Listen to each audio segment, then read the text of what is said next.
El 27 de febrero de 1943, 8 hombres atravesaron sigilosamente un bosque nevado en lo más profundo de la Noruega ocupada por los nazis. La suerte de la guerra se volvía contra Alemania. Uno de sus ejércitos acababa de rendirse en Stalingrado. Pronto, estos 8 combatientes infligirían otro golpe devastador que no sería divulgado hasta el final de la guerra. Su objetivo era la planta secreta donde se producía agua pesada, ingrediente básico para la bomba atómica de Hitler.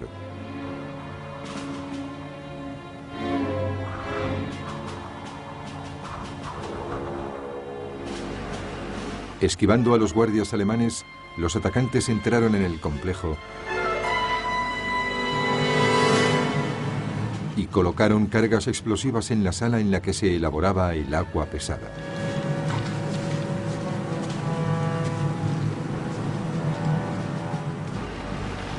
Los saboteadores huyeron sin ser vistos, dejando como tarjeta de visita un subfusil Tommy Gun británico.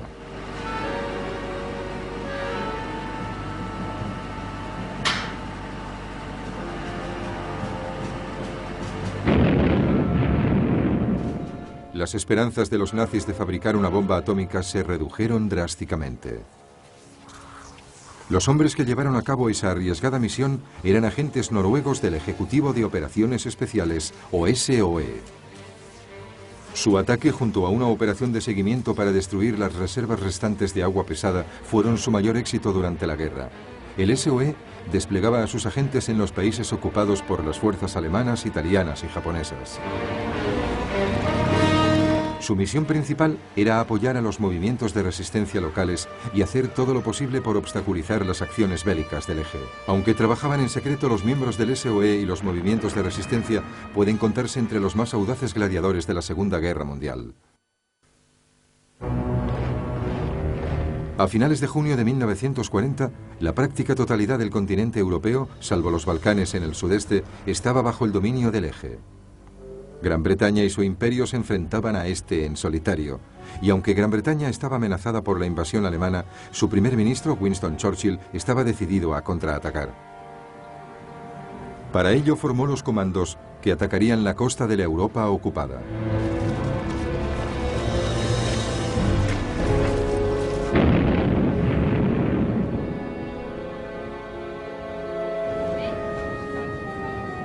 Churchill creía que fomentar una revuelta generalizada en los países ocupados ayudaría a la derrota del nazismo.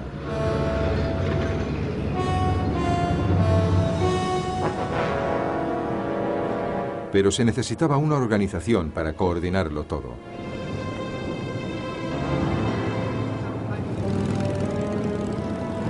En julio de 1940, los departamentos de espionaje militar y la oficina de guerra responsables de la guerra clandestina se unieron para convertirse en el Ejecutivo de Operaciones Especiales, o SOE. Churchill les ordenó que prendieran fuego a Europa, lo cual no fue muy bien recibido por todos. No les agradaba.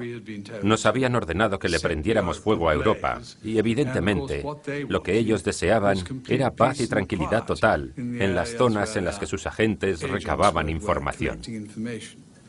Lo último que querían era realizar sabotajes y que a causa de ello la Gestapo llevara a cabo terribles represalias. El cuartel general del SOE se hallaba en un edificio anodino en la calle Baker de Londres, y su primera batalla consistió en sobrevivir a la lucha burocrática de Whitehall. El SOE estaba dividido en los departamentos de operaciones y apoyo. El primero controlaba a los agentes a través de secciones nacionales o regionales, mientras el segundo les proporcionaba las armas y el equipo necesarios. Este último departamento desarrolló un catálogo propio.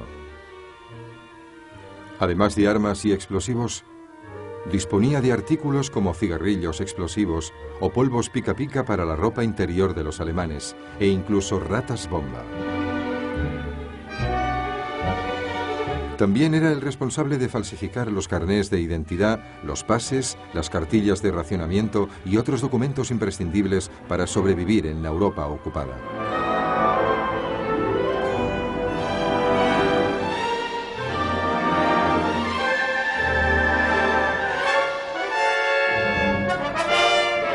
Al principio a los agentes se les entregaba la ropa de los refugiados que llegaban a Gran Bretaña, pero pronto el Departamento de Apoyo tuvo que organizar su propia sección de camuflaje, especializada en fabricar ropa de diseños continentales.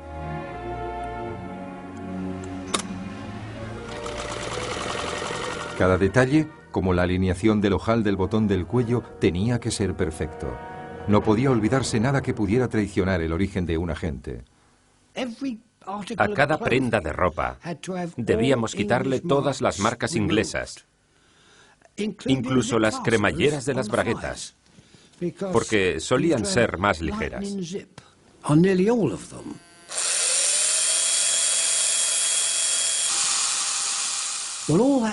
Había que sacarlo todo, utilizando un taladro de dentista, porque cualquier error delataría a los infiltrados. Se trataba de un trabajo muy laborioso, porque las vidas de los agentes dependían de él. Esos hombres y mujeres eran el principal valor del SOE y tenían que penetrar en pleno territorio enemigo.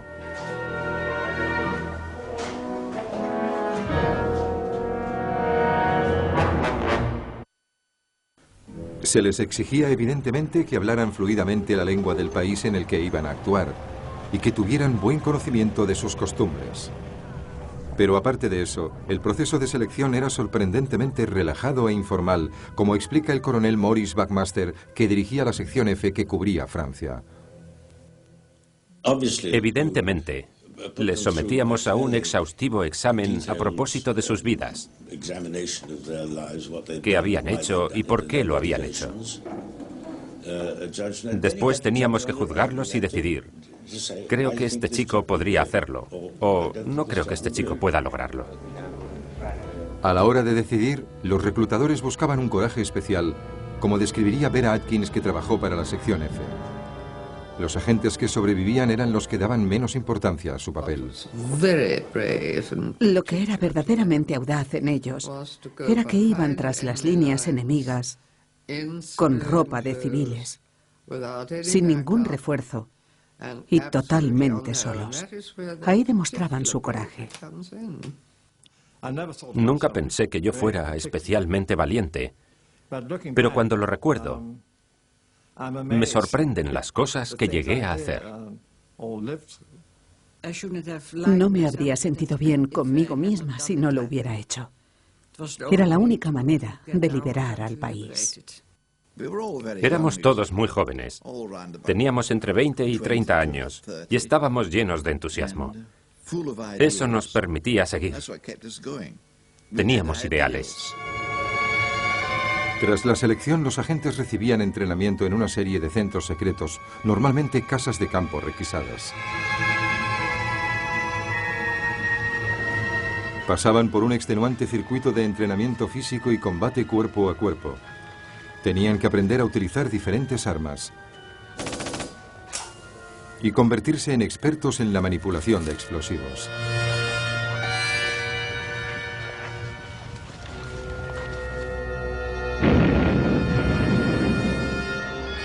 Después, los agentes recibían su tapadera y su nueva identidad e información sobre los métodos de seguridad del eje. Se les enseñaba cómo sobrevivir en un ambiente hostil, pero ni siquiera el entrenamiento más exhaustivo les preparaba del todo. Fui a Orleans con mi comité de recepción. Entonces vi a mis primeros alemanes. Me di la vuelta para mirarles, pero me advirtieron que nunca jamás hiciera eso. Nunca. Si ocurría lo peor, los agentes tenían adiestramiento para saber cómo reaccionar. Si te cogían y te torturaban, la consigna era ganar tiempo. Así que usando tu imaginación sobre lo que sabías, sobre tu circuito y lo que ellos podían saber de tus movimientos, tenías que intentar conseguir 24 horas o más antes de que utilizasen electricidad para aplicártela en tus partes o lo que fuera. Con esa aterradora advertencia sobre los peligros a los que se enfrentarían, los agentes enviaban entonces al objetivo.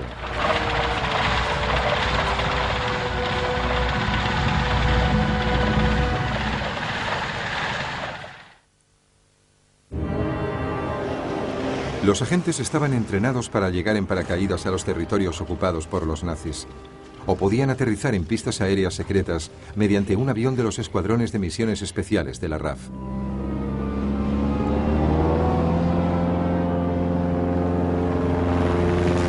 Cuando aterrizaban, la misión de los agentes era establecer y coordinar las redes de resistencia. Francis Camers, un antiguo profesor de escuela que estableció una gran red en el sur de Francia, describe lo que se necesitaba. La red iba a operar contra objetivos determinados: sabotaje industrial, ataques sobre ferrocarriles, comunicaciones telefónicas, cosas de ese tipo, y realizar además guerra de guerrillas. Eso significaba que había que encontrar un líder local en el que la gente confiara. Debía tener un equipo de entre 15 y 20 hombres, disponer de su propio campo para paracaidistas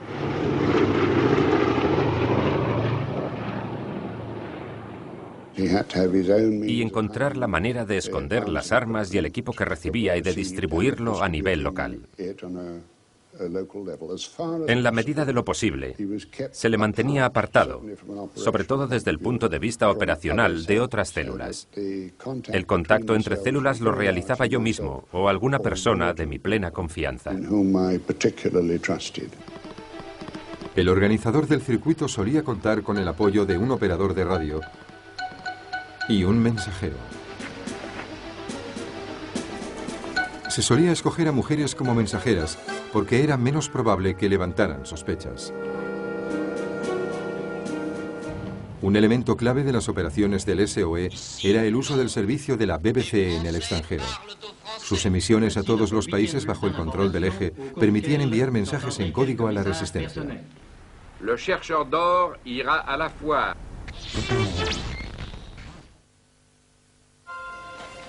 El SOE estaba en su momento más activo en Europa cuando logró numerosos éxitos, pero también algunos trágicos fracasos.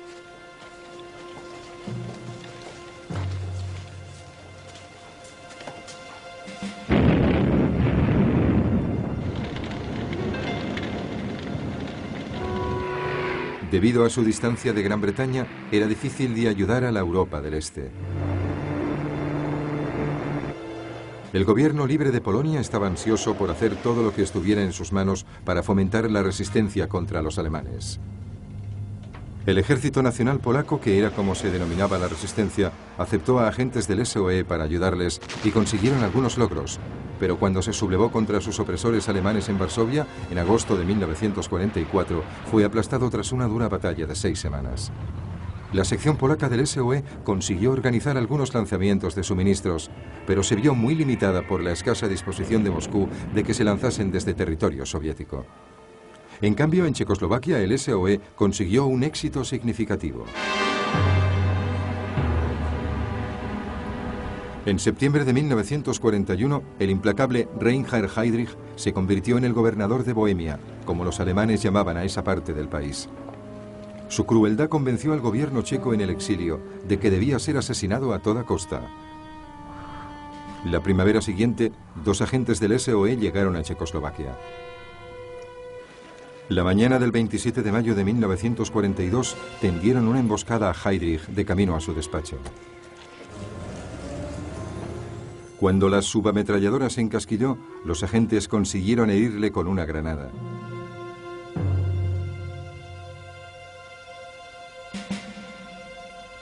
Ambos hombres quedaron finalmente atrapados en una iglesia y tras un intenso tiroteo se suicidaron en lugar de permitir que les capturaran. Mientras tanto, Heydrich había fallecido a causa de las heridas sufridas. La represalia nazi fue atroz. Mataron a más de 5.000 personas, incluidos los habitantes de 2 pueblos, Lesaki y Lidice, que fueron totalmente destruidos. El asesinato de civiles inocentes en venganza por la actividad de la resistencia fue algo habitual en los países ocupados por los alemanes. Supuso el terrible precio que tuvieron que pagar para que el SOE pudiera prender fuego a Europa.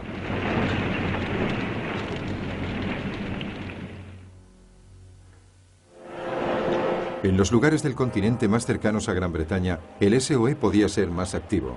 En Dinamarca, país pequeño y relativamente poblado, era difícil penetrar, pero a partir de 1943 la resistencia se volvió cada vez más efectiva. El SOE organizó huelgas industriales generalizadas y sabotajes, obligando a los alemanes a que permanecieran 5 divisiones militares en el país para que mantuvieran el orden. Divisiones que habrían sido más útiles en otros lugares. El espionaje del SOE también permitía que los bombarderos Mosquito de la RAF realizasen ataques selectivos para ayudar a la resistencia danesa. Uno de sus logros más notables fue un ataque sobre el cuartel general de la Gestapo en el centro de Copenhague. No solo destruyeron sus archivos, sino que varios miembros de la resistencia danesa detenidos consiguieron escapar.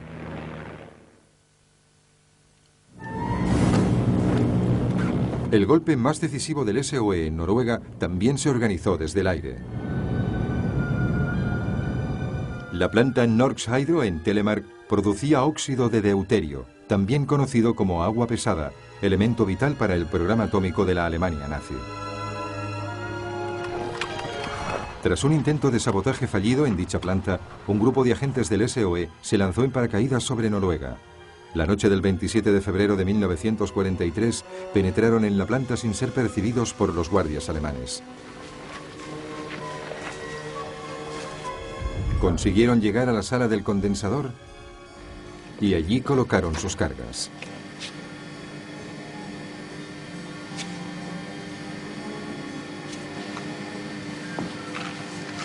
Encendieron las mechas y huyeron rápidamente.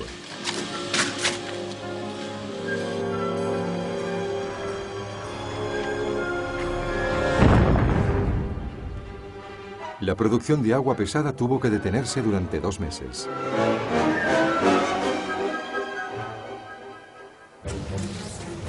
Los agentes del SOE se retiraron al bosque.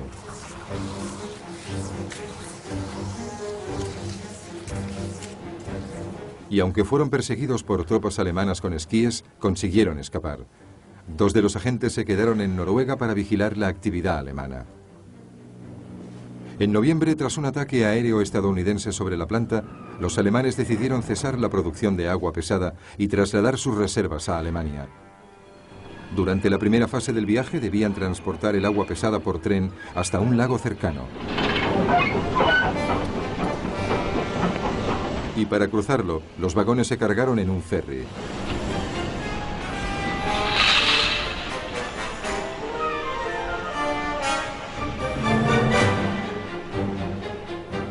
Pero durante la noche anterior, uno de los saboteadores del SOE, que había permanecido en Noruega, consiguió colocar cargas en el ferry. Aunque era probable que se produjeran bajas civiles cuando explotaran, el gobierno noruego en el exilio decidió que el ataque debía proseguir. Cuando el ferry se hallaba en el centro del lago, las cargas detonaron.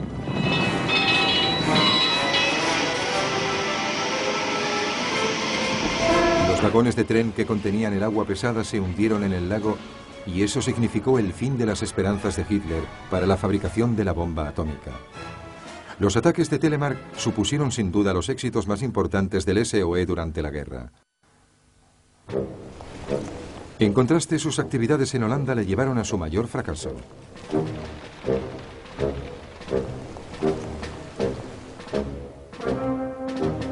Todo comenzó a finales de verano de 1941, cuando un agente fue arrestado y se le requisaron gran cantidad de mensajes cifrados del SOE.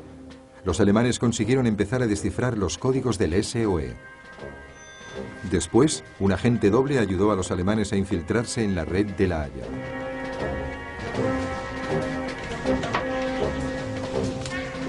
En marzo de 1942, Haber Lowers, un operador de radio que acababa de llegar, fue arrestado. Su captor, el oficial de contraespionaje comandante Hermann Giskes, le obligó a transmitir mensajes al SOE de Londres. Aunque Lowers no emitió deliberadamente su código de seguridad para indicar que le habían capturado, lo cual fue percibido por Londres, la sección holandesa del SOE inexplicablemente concluyó que debía de tratarse de un simple descuido.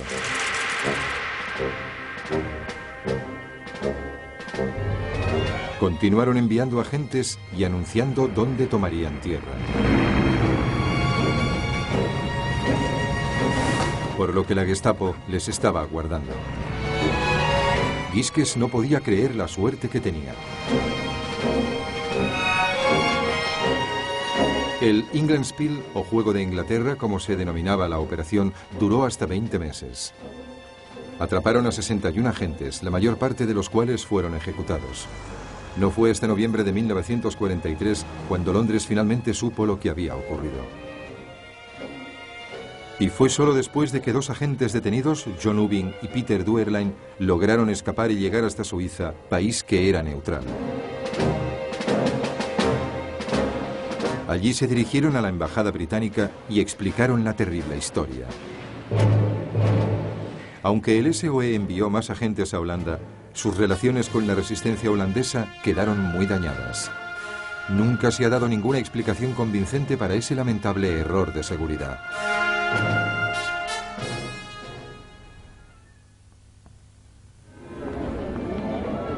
De todos los países ocupados de Europa Occidental, Francia fue siempre el más importante, ya que era allí donde los aliados planeaban iniciar la liberación de Europa.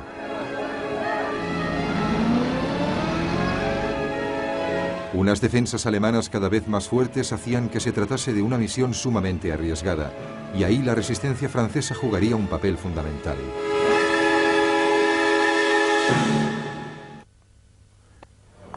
Tras su derrota en 1940, Francia quedó dividida en dos partes. El norte y el oeste estaban ocupados por los alemanes con su gobierno militar.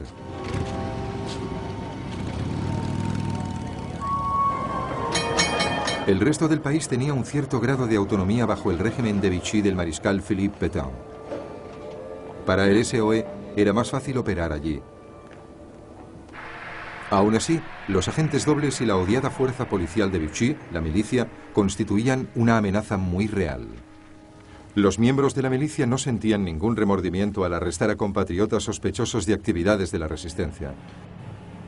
En toda Francia la industria estaba volcada en el esfuerzo de guerra nazi, y eso le dio al SOE una de sus mejores oportunidades. Los ataques del mando de bombarderos de la RAF contra objetivos industriales eran desastrosamente imprecisos y causaban bajas civiles generalizadas.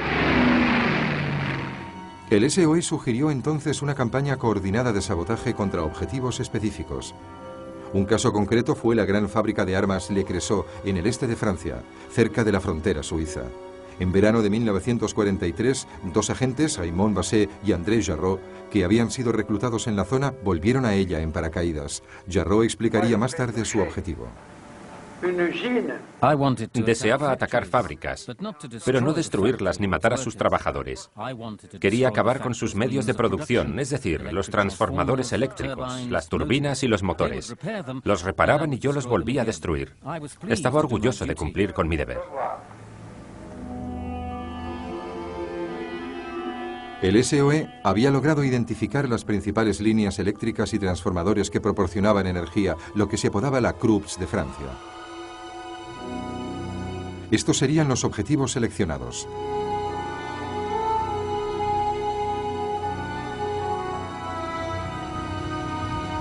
La noche del 31 de agosto de 1943, Basset y Jarrot entraron en acción. Los transformadores, varios de ellos situados en zonas solitarias, no estaban vigilados. Les colocaron bombas magnéticas con temporizadores.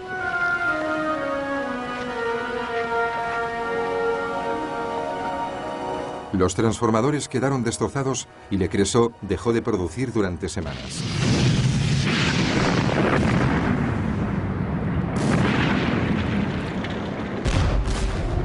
Harry Rie sugirió una operación similar tras comprobar cómo bombardeaban la fábrica Peugeot sin éxito.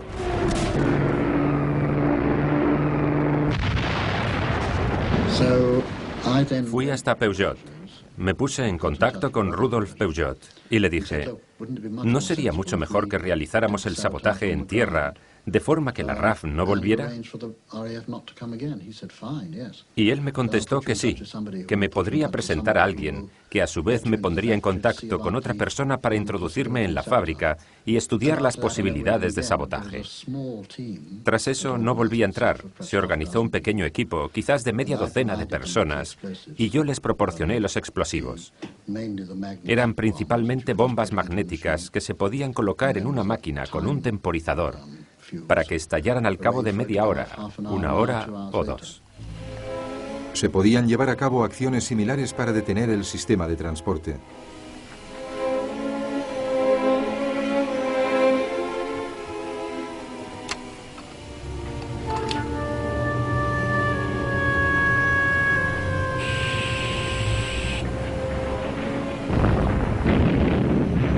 pero no siempre tenía que ser mediante explosivos. Pegleg solía cambiar los enganches de los vagones. Así que el ácido sulfúrico que esperaban en Lorient para las baterías de los submarinos acababa en Amiens, en los aeródromos de cazas, donde esperaban propulsores variables o piezas de carburador o Dios sabe qué. Y la frustración y las molestias producidas eran inmensas. Y esto era algo muy difícil de detectar. Nunca pillaron al viejo Pegleg. El cada vez mayor número de redes del SOE en toda Francia proporcionaban datos valiosos sobre la posición de las unidades alemanas y vigilaban la construcción de sus defensas costeras, el famoso muro atlántico de Hitler, ya que al final toda la actividad de la resistencia era una preparación para la liberación de Francia y de Europa.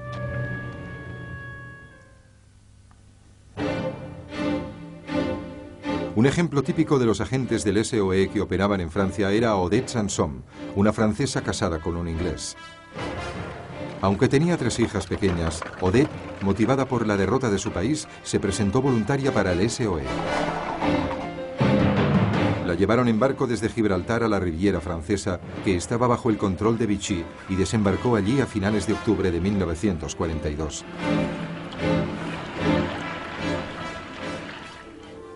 Odette se reunió con Peter Churchill, el líder del SOE de la zona, y se convirtió en su mensajera. Su misión principal era ayudar a organizar un ejército clandestino de 20.000 hombres que la resistencia local afirmaba poder conseguir. Pero eso se volvió mucho más arriesgado cuando unas semanas después los alemanes se apoderaron de todo el territorio de Vichy tras los desembarcos aliados en el norte del África francés.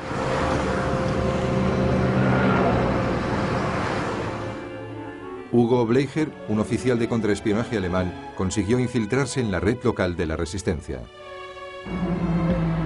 Utilizó las conversaciones sueltas que oyó para localizar y arrestar a Churchill y Odette en la primavera de 1943.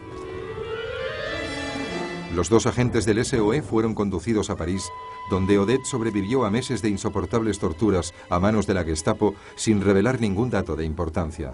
Tras la guerra pudo hablar de sus experiencias. En ese lugar, lo único que podías intentar mantener era una cierta dignidad.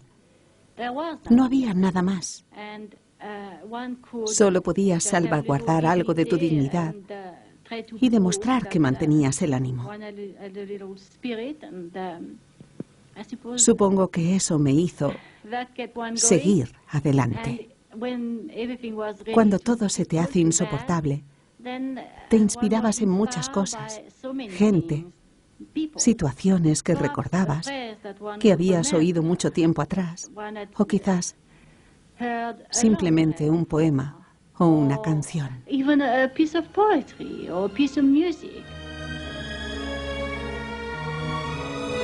Odette fue enviada entonces, condenada a muerte, al campo de concentración de Ravensbrück, al norte de Berlín, junto con otros agentes del SOE. Sorprendentemente, Odette sobrevivió a nuevos horrores y al final fue liberada. Pero una tercera parte de las agentes enviadas a Francia eran torturadas y asesinadas tras su captura. Sin embargo, ninguna de ellas confesó jamás nada importante. Durante la segunda mitad de 1943, con los preparativos para la invasión de Normandía en marcha, el apoyo del SOE a la resistencia francesa se volvió incluso más vital. Se prepararon redes y planes para que cuando se produjera la invasión, las comunicaciones por carretera y tren desde Normandía al resto de Francia estuvieran gravemente dañadas. Los maquis, un ejército secreto de jóvenes franceses, muchos de los cuales se habían refugiado en las montañas de la Francia rural para evitar que les enviaran a trabajar a Alemania, recibían armas y entrenamiento para operar en la retaguardia francesa e inmovilizar a los refuerzos. El número de vuelos del SOE para lanzar armas y otros suministros para las redes aumentó a ritmo constante. Pero cuanta más gente se iba involucrando para reunir y esconder los suministros, más oportunidades tenían los alemanes de infiltrarse en la resistencia. A principios de 1944, muchas de las figuras clave de la resistencia en el norte de Francia fueron encarceladas en Amiens. Salvo que pudieran escapar, la resistencia en dicha zona estaba gravemente dañada.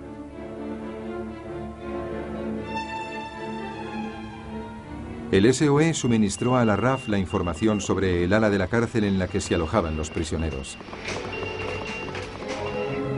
La mañana del 18 de febrero de 1944, los Mosquito hicieron un osado ataque a baja altura sobre la prisión, gracias al cual sus muros se vinieron abajo, permitiendo así que 250 prisioneros escaparan. El día de las redes de la resistencia volvieron a funcionar.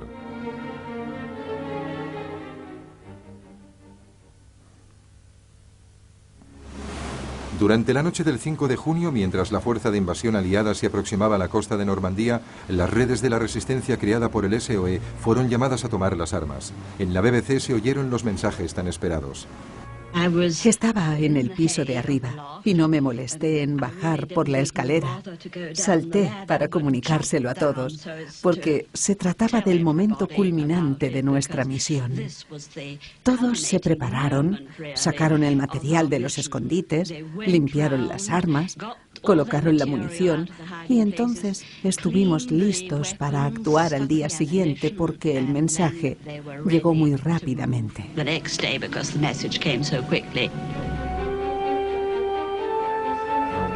Se inició una campaña de sabotaje cuidadosamente planeada en las rutas que conducían a Normandía desde el sur.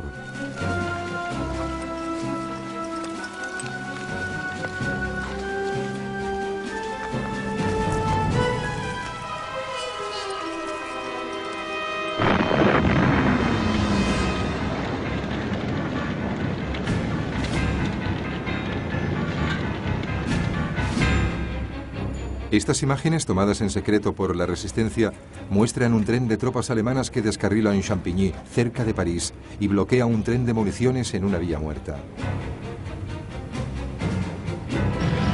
Un ejemplo de operaciones de la resistencia para detener a los refuerzos alemanes fue la operación contra la división de las Waffen-SS Dan Reich.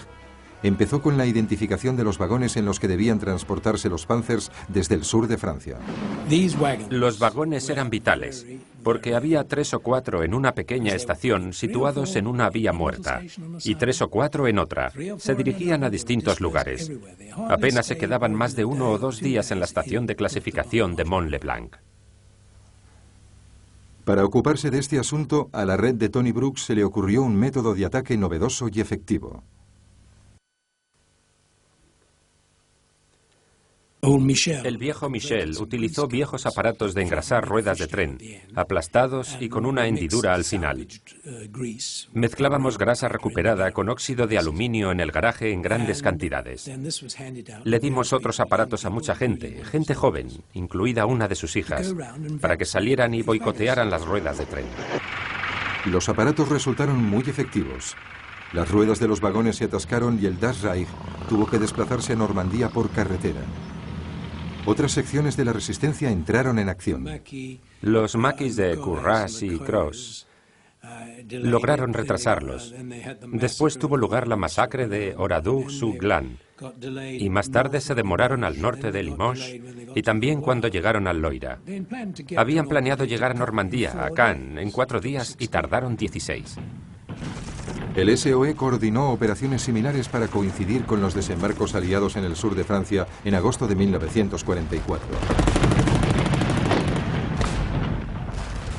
Durante el rápido desplazamiento hacia el norte de las fuerzas estadounidenses y francesas, la resistencia hizo de guía y proporcionó información sobre la posición de las formaciones alemanas.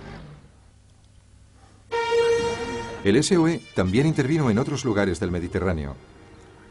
En 1941 fundó un segundo cuartel general en El Cairo para cubrir Oriente Medio y los Balcanes, que pasó a ocuparse de algunas misiones del cuartel general en Oriente Medio de las Fuerzas Especiales. El principal proyecto que heredó el SOE fue el de ayudar a la liberación de Abisinia en manos italianas. El coronel Ord Wingate, que más tarde fundaría los Chindits, jugaría un papel importante. Acompañado por el emperador abisinio exiliado Haile Selassie, dirigió una fuerza conjunta de abisinios y sudaneses en un ataque sobre Abisinia desde Sudán que logró gran éxito. El momento culminante llegó el 5 de mayo de 1941, cuando Wingate y sus hombres escoltaron al emperador hasta su capital, Addis Abeba. Al SOE se le reconoció parte del éxito, pero su reputación en el Cairo no se benefició de ello. Desde el principio, su cuartel general fue altamente ineficaz y falto de seguridad. Todos los taxistas egipcios sabían dónde se encontraba. El problema principal del SOE era que no disponía de un buen servicio de espionaje, principalmente debido a que el servicio de inteligencia británico no quería proporcionarles ninguna información. A su vez, los datos que conseguía el SOE para Londres no eran de fiar. En ningún sitio fue este hecho más evidente que en los Balcanes. Tras la ocupación alemana de Yugoslavia se formaron dos grupos de resistencia diferente. Uno, conocido como los Chetniks, estaba dirigido por el monárquico coronel Draža Mihailović. El otro estaba bajo el puño de hierro del comunista Josip Tito. Inicialmente el gobierno británico apoyó a Mihailović, pero tras una serie de misiones del SOE que culminaron con una visita del representante especial de Churchill, Fritz Roy McLean, el apoyo pasó a Tito y sus partisanos. Como dijo Churchill, estos parecían estar matando más alemanes.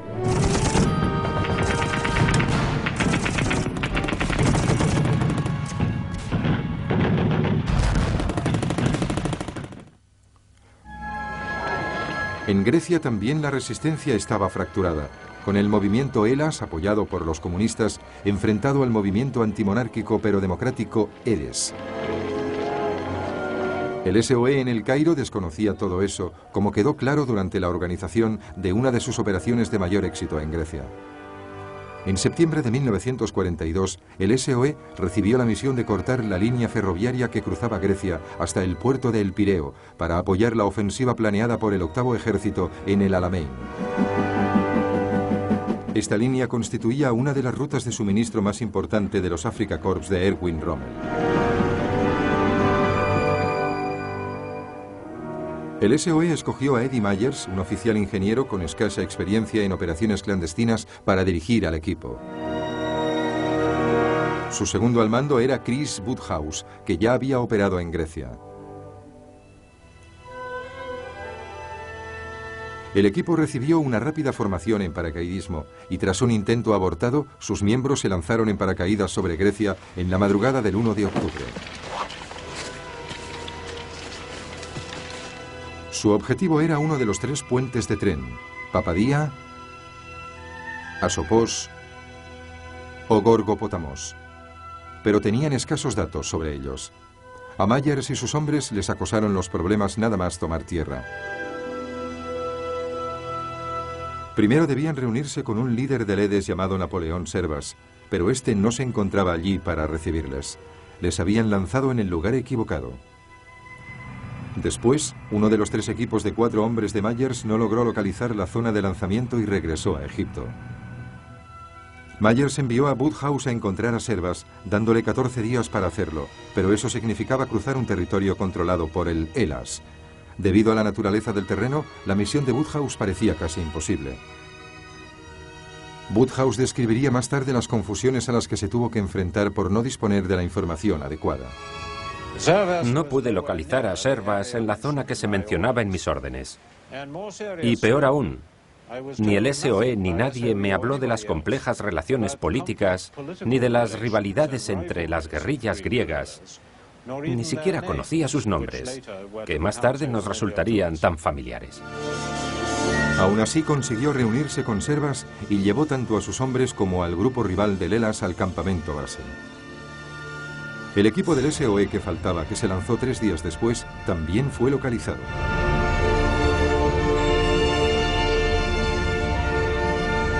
Mientras tanto, Myers había llevado a cabo un reconocimiento.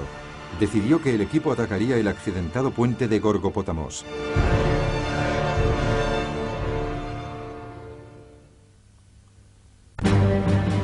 El equipo del SOE y sus compañeros de la resistencia griega llegaron al puente de Gorgopótamos la noche del 25 de noviembre. Los lugareños les ayudaron a transportar los explosivos necesarios hasta su objetivo y los colocaron en su lugar mientras trenes de suministro pasaban por encima de ellos. Los andartes, como se conocía a los luchadores de la resistencia griega, atacaron los puestos de guardia italianos que cubrían el puente. Entonces llegó la señal de que las cargas estaban a punto de explotar.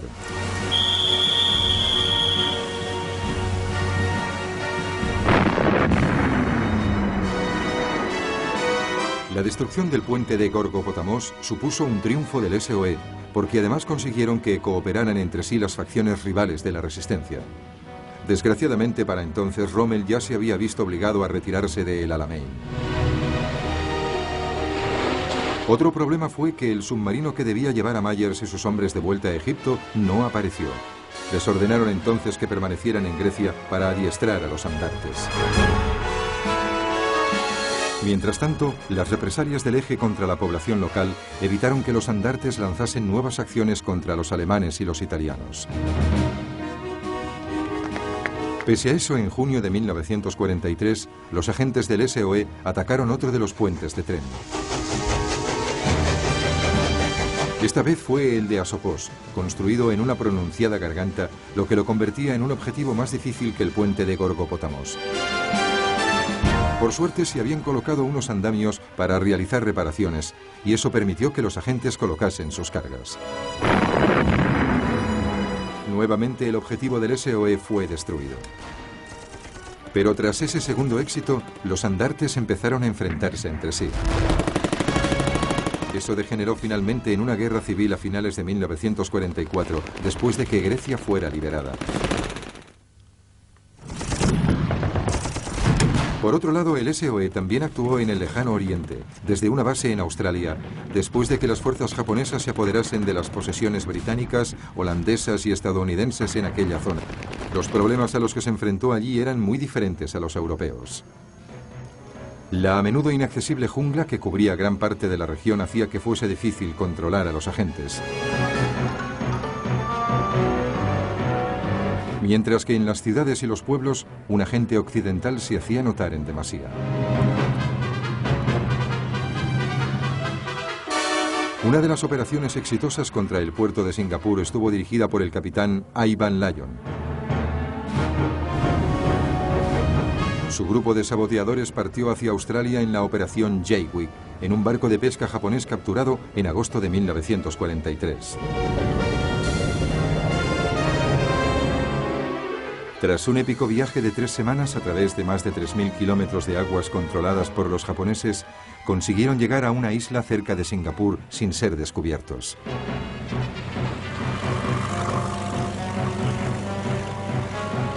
Allí instalaron su campamento y descargaron los kayaks que habían llevado con ellos.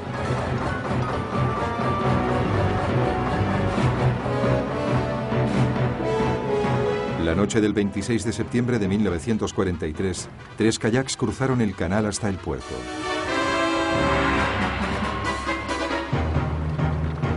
Colocaron bombas lapas en los cascos de varios buques mercantes y se retiraron sin ser detectados.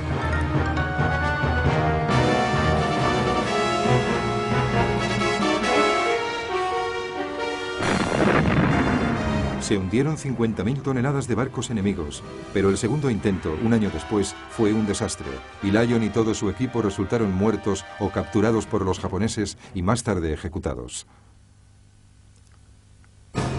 En Malasia, el agente del SOE, Freddie Spencer Chapman, que conocía bien el país, consiguió organizar una red de resistencia. Estaba formada por chinos nativos que querían vengar las atrocidades cometidas por los japoneses en China. Spencer Chapman y sus hombres iniciaron una ardua campaña contra las comunicaciones japonesas en Malasia. Volaron puentes, realizaron emboscadas a convoyes y retuvieron grandes cantidades de tropas japonesas lejos del frente. En Birmania, el SOE y su equivalente estadounidense, la Oficina de Servicios Estratégicos, utilizaron a las tribus de las colinas del norte del país. Durante otras etapas de la campaña de Birmania, los indígenas lanzaron numerosos ataques y emboscadas sobre los japoneses que se retiraban y mataron a unos 14.000.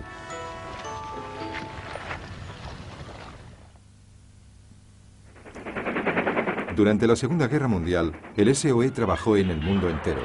Sus esfuerzos con los diversos movimientos de resistencia jugaron un papel decisivo para conseguir la victoria definitiva sobre las fuerzas del eje.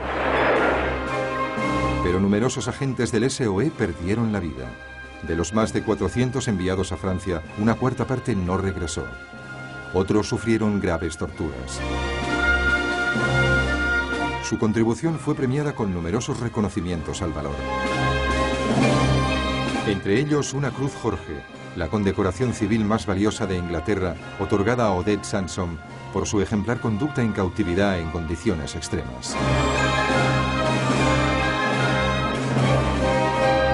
La vida de los agentes del SOE era solitaria, sometida a constantes peligros. Poseían un tipo de valentía diferente al de los soldados en el campo de batalla. Aún así, fueron auténticos gladiadores.